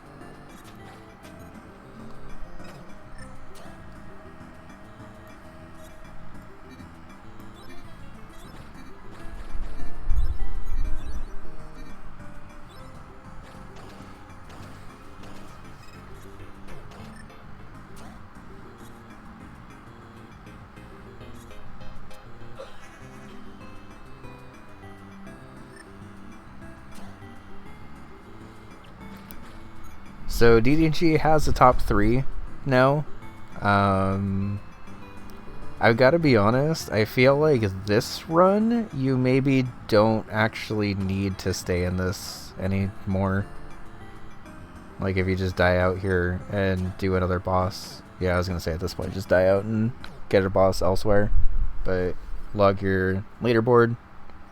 That'll be your second one, and that'll be another space. And I think with the 7-4 lead, that should probably clinch it with the last couple minutes left.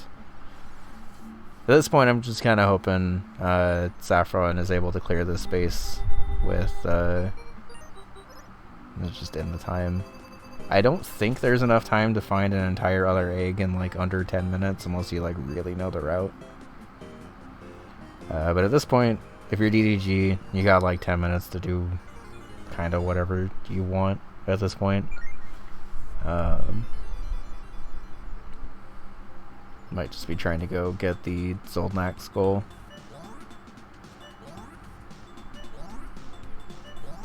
Which, depending on your luck, could be possible to go do in like one round of the Wild Zone. I think more realistically, it's probably going to take a couple of rounds, as well as like harvesting meat and stuff, but 500 seconds is a pretty significant amount of time for this, so just got to be careful about getting hit and stuff, but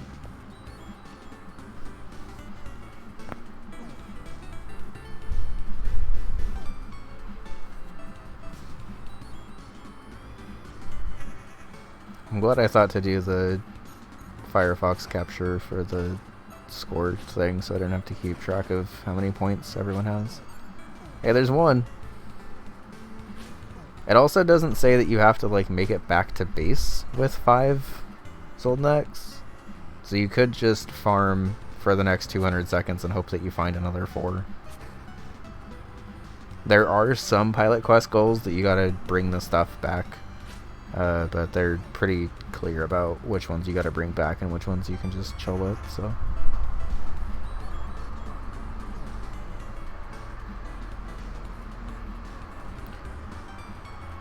If I remember correctly, I'm pretty sure you could also theoretically get a boss in Pilot Quest. Not like with 78 seconds left, I don't think. But like if you were to go out here with a fresh set of things and like defeat the big boss over there, like that would count for the final boss. I think given the time that's left, you probably just bank this and go back. Nope. Pushing forward. Changing his mind. Nope, pushing forward. Okay. Gotta be careful though, because now with 19 seconds, I don't think you're making it back. I also don't think you're collecting another 4 Zoldnaks in 12 seconds.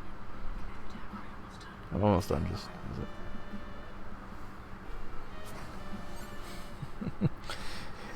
There have been ingots for days in this Pilot Quest run, though.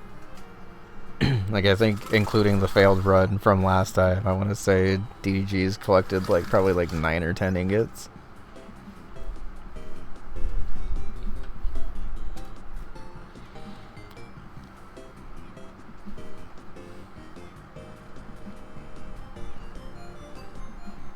So, yeah, it looks like DDG's got another 5 minutes to do whatever he wants at this point. You might be thinking that Saffron's in the middle of an egg rush or something, but it seems like she's stuck in Mooncat. I am hoping she at least gets the gold disc out of this, but some of these rooms are a little awkward. Yeah, personally, if I'm in the situation in bingo and I can kind of just do whatever I want, I've been trying to aim to do some of the goals that, like, initially terrified me at the card.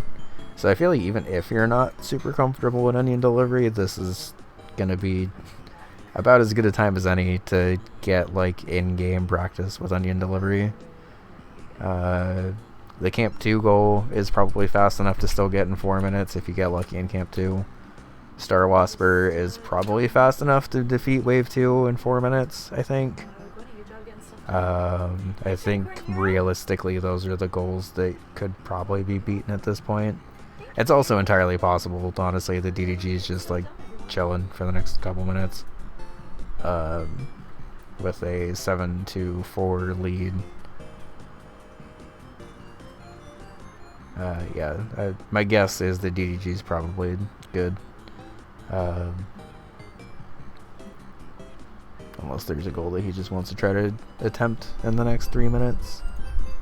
And I don't think that Saffron is going to be able to get the gold disc here, because I think she's still a couple of rooms away and is definitely having trouble with this wizard.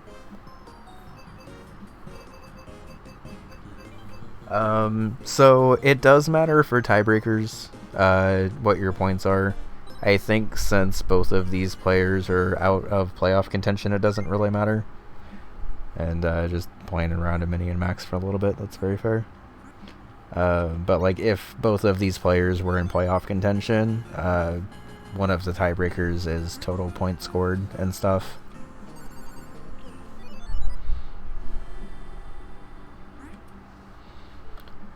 Yeah, but I think with this last couple minutes of the match, it doesn't look like either player is going to be marking off another space, I would guess.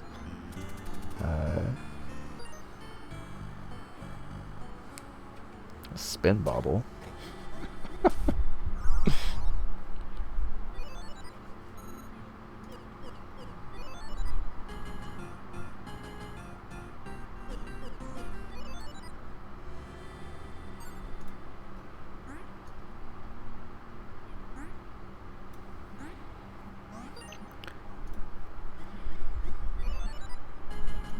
Oh, I did mean to tell the racers when they had about 10 minutes left, and I kind of forgot to do that, but I'll just let them know in the chat when it's time in like a minute and a half.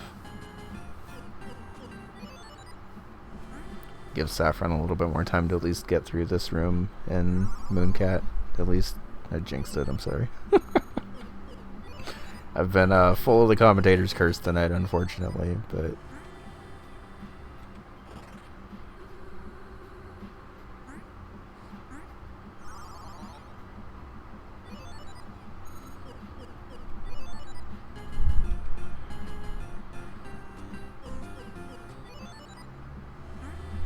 Are you getting hungry, babe? Yeah. Okay. Maybe after I'm done casting this, I'll take a quick break and start dinner for us. And I can come back and play some other UFO 50 stuff. IKEA has better cabinets. Stop. I'm looking through all of the signs from the protest.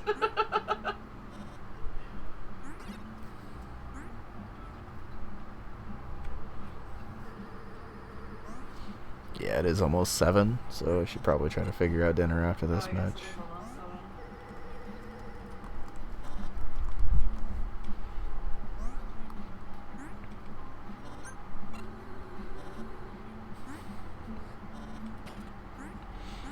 I love grabbing the guys that just shoot stuff in minion backs. I feel like in my casual playthrough, all I did was carry around the bomber plane from that war area.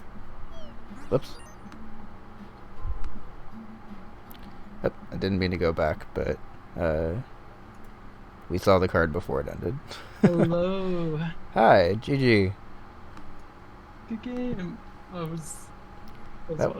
That was close. You guys had a couple of good back and forths. There were, especially early on in the race, there were a lot of games that you both picked at like the exact same time, and it was just a pretty raw race. What did the camouflage race look like? That was so surprising. So camouflage, Saffron had. I think that had been binge. Yeah, Saffron had been in camouflage for probably a good like 5 or so minutes before you, but you caught up and were like a level behind Saffron No, I by the was time going she. crazy fast. Yeah. I was like sight reading those levels, and I don't know. Yeah, those are I was in impressive the sight zone. reads. I assumed you kind of knew the run after that. No, but- I I haven't haven't no played idea what I was doing. I haven't camouflage played in it so months, and I was long. basically figuring it out as I went. Nice. Well, yeah, that was definitely one of the highlights of the race, I would say. I'm also very glad that you noticed the pastoral portion of that square. Oh my god, that was so much easier too. Yeah, that was so easy. That was so stupid. Yeah, it's definitely like a lot faster too because it's just one match of like 3 lives basically instead of having to do a best of 5 and hope for the best. I'm glad I noticed it this run because I've had that card many times before and I did not know it was pastoral. I didn't even know that was a thing. That's crazy. And yeah, Saffron's Gold Rush was also pretty clean, I think. Did you just like want to play Avianos, or are you just in the mood after we talked about it? I mean, the Avianos one was not long. The going for wars is bad was kind of just, I have no clue what to do. None of these look easy. Sure. Yeah, I think going for War is Bad was a good call because. I'm guessing you golded it, didn't you? I did not gold Avianos. No, really? she went back in twice. Once for the bottom square, and then went into a tactics for a bit to clear out that portion of War is Bad. Actually, the exact. Avianos War is Bad was a really bad run. I thought it was going to be easy, and then I just barely kept missing it. I was mentioning it during the commentary, but you got kind of screwed by the AI not being very good that time, and then you had to kind of like sack the run a little bit, and then the AI decided to be good right after you gave it a tower, basically. It was definitely a pretty challenging one. Avianos tends to do that for some reason. It wasn't hard, I just assumed it was going to give it to me for free. Yeah. So I kind of didn't strategize around defending as strongly as I could have. For sure. I guess neither of you were gonna try onion delivery. No, I tried that one last time, and I spent like an hour on it without getting it, so I wasn't gonna do that again. Yeah, it's definitely tricky. It feels like it should be easier than it is, but because you can't like recover your health, it's actually like pretty tight to complete a day with going in reverse. I've never even opened Onion Delivery. That's the only game I haven't even looked at. I haven't seen a video of it. I have no idea what this game is. And honestly, I heard it was boring. I'm gonna keep it that way. I don't want to play it. Yeah, Onion Delivery is a fun one, but it's not without its quirks. It took me a little bit to grow on Onion Delivery, I will say. It was one of the last games that I actually managed to gold. I had some little mistakes here and there, but in golf was really good. Yeah, honestly, both of you had pretty smooth runs. Like, you were competing against each other in a couple of like head-to-head races throughout, and then you kind of like diverged and did your own thing for a bit. It was interesting to watch both of you have bingo threats on the bottom of the board, because both of you were like threatening the bingo and also kind of just doing your own thing still, and it ended up working out for both of you, honestly.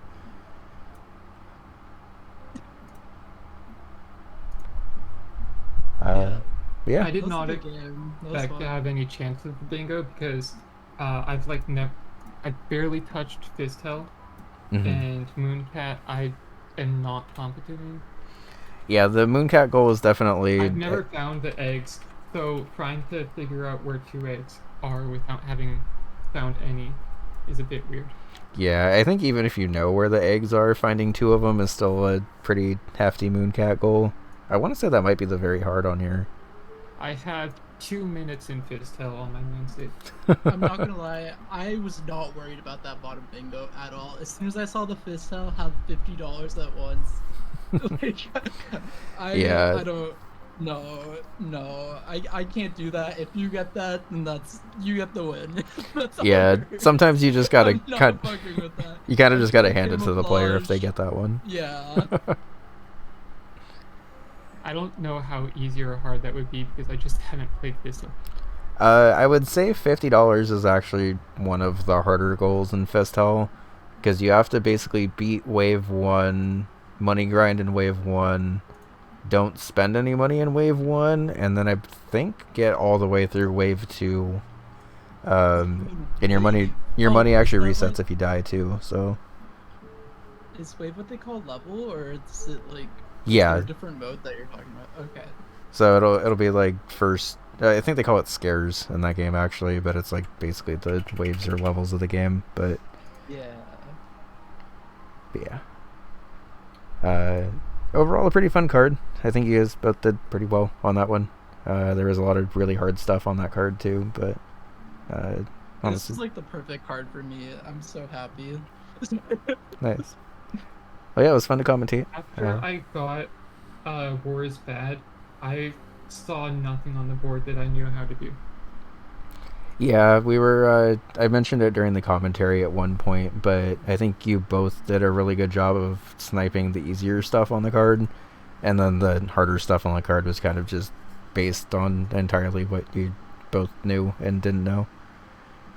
I am so shocked that you didn't steal mortal kill or in 6 1-ups by killing enemies for me, because I didn't notice it until like much later. That's always my first goal, because it takes like 2 seconds. You Yeah. just blow up on the first 5 enemies. Yeah, it's super fast. I was shocked when you didn't take that. What game is Mortal? Oh, Okay. this one. The game that I have 13 minutes in. It's a good. No, you should play Mortal. Yeah, Mortal's definitely a fun one. It's such a good game. I don't blame you for having not very I much like time in no Festel, but Mortal. I do not understand any of the Mortal. it It's a lot cooler than it seems. kind of happens with a lot of... Mortal 2. That's the one game I really studied for bingo. I've never really seen it on the card. But it's just, I don't know. I love learning the Mortal routes and 2 stuff I have like that. even less time in. Yeah. Love Mortal 2. I wish there were more games like it. It's so fun. For sure. Well, GG's, both of you. I'll go ahead and upload the VOD to YouTube and stuff whenever I'm done with stream, so feel free to watch it back then if you want. Yeah. Okay. Thanks for your stream. Of course. Anytime. I'm going to go ahead and leave the call now, but GG's to both of you again, and see you around. Yeah. Later. And get out of here.